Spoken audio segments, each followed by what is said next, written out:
Welcome to our Fiber Arts tent. This is our way of showing what the Daughters of Liberty, or women in the 18th century, did. And it's an educational booth that we have here at the Northwest Colonial Festival. Types of things that we like to show are spinning. And here we have an authentic grate wheel that we use to show how to spin wool. We also have an 18th century flax wheel that is great to show because flax was so important to the colonists. But it's not just the historic things that we do. We want it hands-on. We get a lot of children coming through. So here we have a simple rigid heddle loom that shows children the concept of weaving. We'll show them how to card, what niddy-noddies are, how the whole fiber process starts from the garden filled with flax, the sheep in the pasture, and how it works all the way until we get clothing on our bodies. We also like it hands-on for the ladies, where we brought silk to help them make colonial pin cushions so they understand those hands-on activities and different things that they can experience. In this little section, we have displays about making fly fringe and colonial shuttle knotting.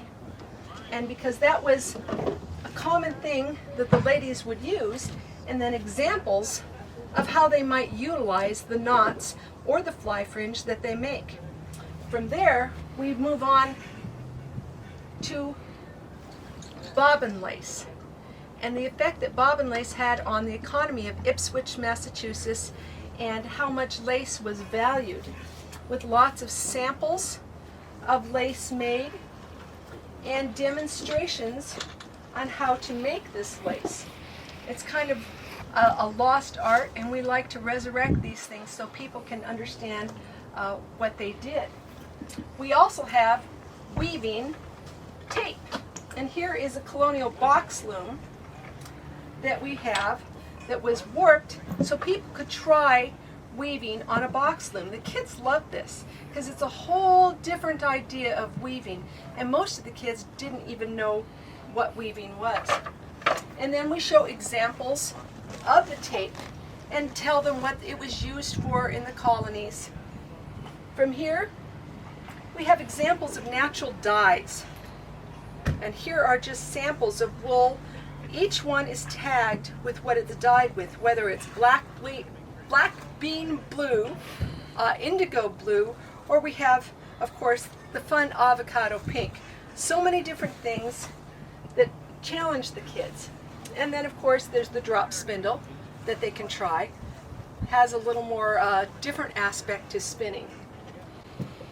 On this side, we have an antique spinning reel, which is how you would measure your wool. Examples of different woven goods. Another spinning wheel. The castle wheel spins wool here. And then last, we have a replica of an 18th century loom. And we get a lot of people, especially children, that don't understand that their clothing is woven. And so we have lots of hands-on things so that the children can touch what linsey woolsey towels were like, what a flax warp might feel, or wool tails. And so as the children go by, they love to touch things, they love to experience this.